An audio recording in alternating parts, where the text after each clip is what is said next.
धन्यवाद सर। मैं अपनी बात की शुरुआत कुछ मिस माइलो की कुछ पंक्तियों से करना चाहूँगी कि लोग भूल जाएंगे कि आपने किसी के लिए क्या किया।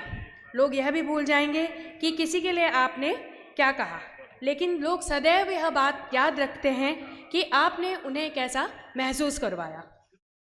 सभागार में उपस्थित परम पूजनीय पाठक सर को मेरा सादर चरण स्पर्श। सभागार में उपस्थित मेरे परम आदरणीय गुरुजन, पथ प्रदर्शक और मेरे समस्त सम्मानित साथी, वह सम्मानित साथी जो अपना बहुमूल्य समय देकर देश के विभिन्न स्थानों से इस सभागार में उपस्थित हुए और जिन्होंने चार चांद लगा दिए, जो कि मेरे सामने बैठी हुई हैं पीले वस्त्रों में, उनके पीछे, और मेरे सभी साथीगण। ये मेरे साथी अलवर से, राजस्थान से, हरियाणा, पंजाब और देश के विभिन्न कोनों से यहाँ पर आए हैं। यहाँ पर यह कहना महत्वपूर्ण हो जाता है कि इनके ही माध्यम से हम सभी जान पाए कि सुलभ शौचालय के माध्यम से व्यक्ति को असल में प्रति व्यक्ति को क्या मिला और किस तरीके से मिलता है। परम पूजनीय पाठक सर ने इन्हें हिम्मत, हौसला, सुख, समाज में स्थान, शिक्षा, शांति, समृद्धि, नया उत्साह, नई प्रेरणा, जो भी कहा जाए कम है, वह प्रदान किया, और यह केवल सदियों में कोई एक महानायक ही कर सकता है। सर, इसके लिए आपको कोटि कोटि प्रणाम।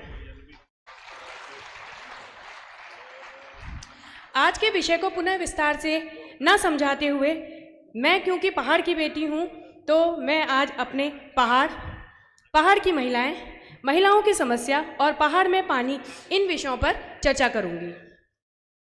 महोदय, बताना चाहती हूँ कि आज भी पहाड़ों में बच्चियाँ पानी के अभाव में, जागरूकता के अभाव में, शिक्षा के अभाव में और संकोच के कारण बहुत ही कष्ट में जीवन यापन कर रही हैं। अत्यधिक समय ना लेते हुए मैं सीधे उन समस्याओं के बारे में जिक्र करूँगी जो पहाड़ की बच्चियाँ बहुत ही कष्ट में इन समस्याओं को सामने से फेस करती हैं। सर्वप्रथम, पहाड़ों में पानी की समस्या अत्यधिक है। मई और जून का महीना आते आते पहाड़ों में पानी की समस्या मुंह फाड़ के ऐसे खड़ी हो जाती है मानो इसके आगे किसी के जीवन की भी कोई कीमत नहीं है।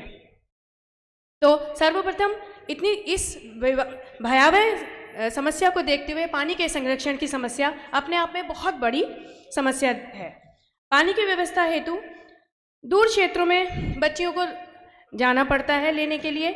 महिलाएं, बच्चियां उस समय पर भी उतनी दूर पानी लेके जाती हैं जब वो मासिक धर्म की जैसे मुश्किल समय से गुजर रही होती हैं। और ये बहुत ज़्यादा बताने की बात नहीं है कि इस समय पर इतनी 5 या 6 किलोमीटर चलने में बच्चियों को और महिलाओं को किस तरीके की परेशानियों का सामना करना पड़ता है। महिलाओं के साथ भेदभाव की स्थिति की समस्या अत्यधिक है। पारंपरिक रीति रिवाज के चलते महिलाओं की समस्या और इसमें बढ़ जाती है।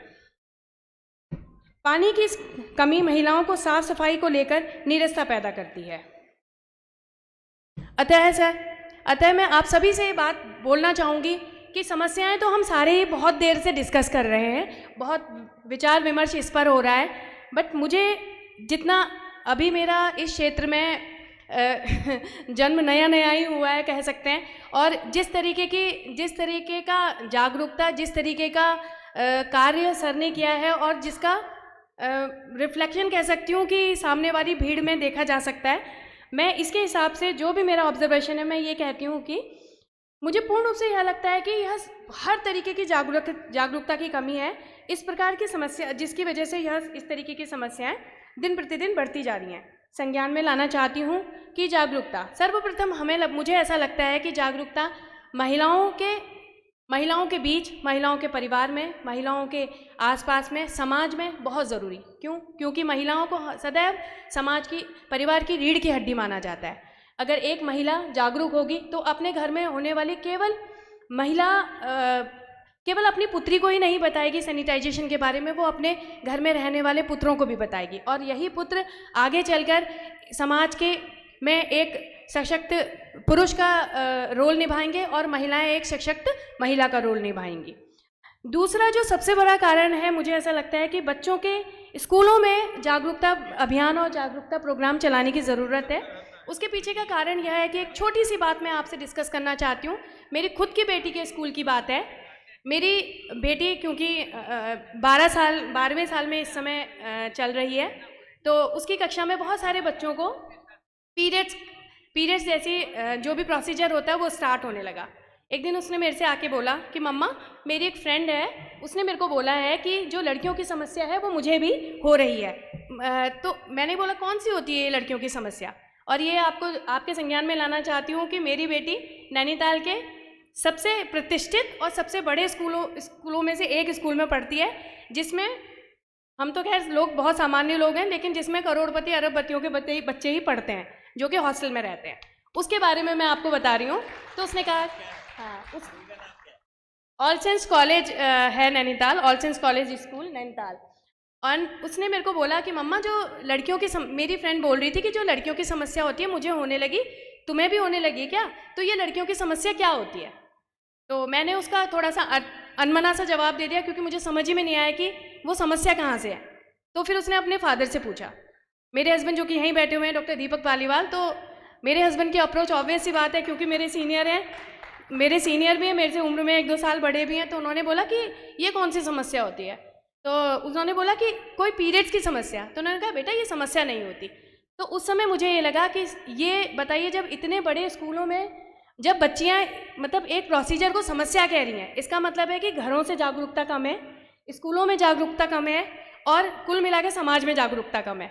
तो मैं ये चाहूँगी कि सबसे पहले हर संभव प्रयास हमें जागरूकता प्रोग्रामों के लिए करने चाहिए। और सैनिटाइजेशन की बात जहाँ पर आती है, मैं चाहती हूँ कि सबसे पहले प्रति व्यक्ति के मस्तिष्क का सैनिटाइजेशन होना चाहिए।